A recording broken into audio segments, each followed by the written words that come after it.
Bonjour et bienvenue dans cette vidéo où je vais vous donner 6 conseils sur incarner ses PNJ.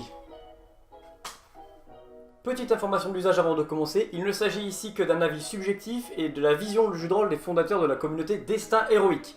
Voilà, comme ça c'est dit. C'est quoi la suite?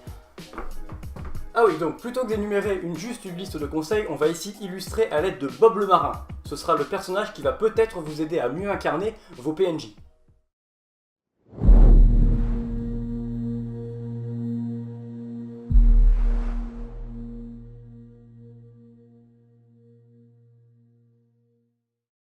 « 6 ? Bon bah va pour 6 alors. La situation. Disons que dans cette partie du scénario, les joueurs doivent retrouver une cargaison volée. Ils sont mandatés par la guilde des marchands et la cargaison devait arriver par bateau ce matin. Sauf qu'en fait, c'est une fausse information, c'est arrivé la veille par charrette. Mais ça, les joueurs, ils l'ignorent, ils doivent mener l'enquête. Donc là, vous allez au port, vous allez demander aux marins s'ils n'ont pas vu la cargaison étrange que s'est faite voler la guilde des marchands. Et vous discutez avec un marin du nom de Bob. Et il vous dit que non. Conseil numéro 1, amorcez votre PNJ. C'est-à-dire qu'il faut donner à vos joueurs envie d'aller lui parler. Pour cela, il faut parfois le prévoir à l'avance pour plus d'impact, mais c'est pas toujours une nécessité. Par exemple, ils savent que c'est précisément à ce personnage-là qu'ils doivent parler, ou alors ils ont entendu que un certain prêtre avait des rumeurs concernant que... Mais illustrons avec Bob.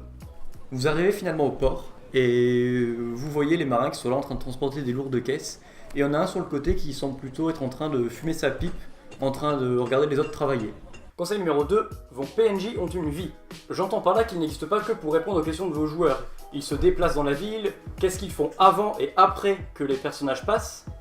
Par exemple, dans une heure, est-ce que Bob sera encore là? Peut-être qu'il sera parti nourrir des chiens errants, je ne sais quoi, parce que c'est sa passion. Pourquoi Bob ne travaille-t-il pas dans notre exemple? Est-ce parce qu'il a une blessure qui l'empêche de travailler? Est-ce juste parce qu'il est fainéant? Est-ce parce que c'est le chef et du coup il n'a pas besoin? Ou est-ce juste qu'il est en train de faire une pause et qu'il a le droit, comme tout le monde, de faire une pause? En construisant ainsi vos personnages, vous allez donner une vraie cohérence à vos différents PNJ, et cela va renforcer de façon globale la cohérence de votre univers. Vous pouvez donner des indications à vos joueurs sur la vie de votre PNJ avant même qu'ils le rencontrent, par exemple en utilisant le background de vos joueurs. Nous pouvons illustrer de la façon suivante avec Bob. Bartascus, toi comme ton père, il était marin, tu te rends compte au vu de sa tenue avec ses rayures bleues et rouges, tu te dis que lui, il doit être responsable d'un ou plusieurs navires, et donc il doit être au moins capitaine. Conseil numéro 3, faites une description courte. Pas la peine de s'attendre trop longtemps sur celle-ci, à moins que ce soit un personnage très important d'une campagne, ou alors tout simplement très important dans l'univers. Il est de toute façon quasiment impossible que tous vos joueurs aient exactement la même vision du PNJ que vous décrivez, alors donnez-leur simplement quelques détails sur lesquels s'accrocher. Ça peut être une cicatrice, un détail sur le visage, la couleur des yeux. Plus vous vous approchez de lui, plus vous distinguez sa carrure massive et musclée. Vous voyez d'ailleurs sur son bras gauche une cicatrice énorme. Il en a une autre au-dessus de l'œil gauche également. Et vous voyez la chose qui vous choque, c'est qu'il a un torse poilu, mais comme tu n'en as jamais vu, la seule chose qui rivalise, c'est sa barbe, quoi. Sinon, vous pouvez poser sur la table une photo de votre PNJ, c'est également efficace. Conseil numéro 4, vos PNJ ont de la personnalité. Il est important de décider d'un ou deux traits de caractère, pas la peine de trop s'étendre. Est-il amoureux, alcoolique, vantard, a-t-il un tic de langage? Choisissez un ou deux adjectifs et tenez-vous-y. Vos personnages seront peut-être un peu plus caricaturaux, mais ils seront également plus identifiables par vos joueurs.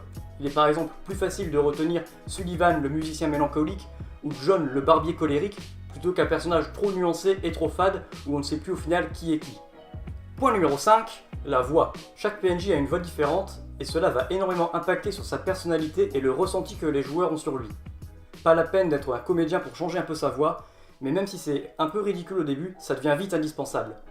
Notamment lors des dialogues entre PNJ pour que les joueurs puissent se repérer correctement dans ce dialogue justement. La voix peut de plus facilement transmettre des émotions aux joueurs. Vous pourrez ainsi leur faire ressentir si un PNJ est timide, peureux ou tête brûlée sans avoir à leur décrire. Pour notre exemple, disons que Bob est un marin d'expérience et qu'il vante beaucoup ses exploits. Alors les petits gars, qu'est-ce que je peux faire pour vous? Vous voulez un autographe de Bob, le capitaine des flots bleus? Merci Bob. Conseil numéro 6, vos PNJ ont une vie. J'entends par là que vos personnages ont une famille, des amis et des problèmes. Ceux-ci peuvent intervenir pendant le roleplay de vos joueurs. Par exemple un inspecteur qui vient contrôler le stock d'un marchand. Les PNJ peuvent interagir entre eux à l'aide d'interjections ou d'appels téléphoniques. C'est particulièrement efficace pour casser l'image d'un PNJ, Par exemple s'il devient gaga devant sa fille au téléphone alors que c'était un gros dur devant les joueurs, ou encore pour faire partir un PNJ de la discussion avec les joueurs, par exemple si sa maison brûle. Bon sang de bois par la barbe du seigneur des îles de Kerlock, tu me refais tomber cette caisse une fois Paco et je te jure que je te jette en pleine mer.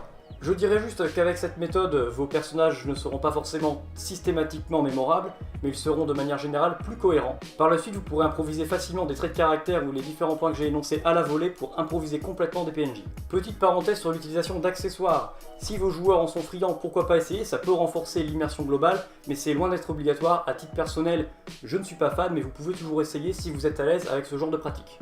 En mot de la fin, je dirais que si vous croyez en vos PNJ, vos joueurs y croiront également.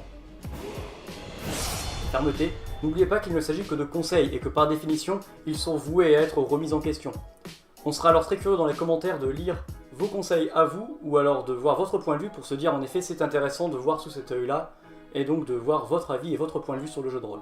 Car je vous rappelle que votre imagination est la seule limite. En tout cas, n'hésitez pas à donner votre avis sur ce nouveau format d'émission, vos retours seront plus qu'appréciés. N'hésitez pas non plus avec la section commentaires à proposer vos sujets pour la prochaine vidéo, ou à laisser vos avis tout simplement sur l'émission et vos critiques constructives. N'hésitez pas non plus à vous abonner pour recevoir les notifications de nos prochaines vidéos et d'activer la cloche, il paraît que c'est important sur YouTube maintenant. Et je vous dis donc à bientôt, tous les liens de nos réseaux sociaux du forum pour nous rejoindre notre communauté sont dans la description. Et donc à bientôt tout le monde et tchou.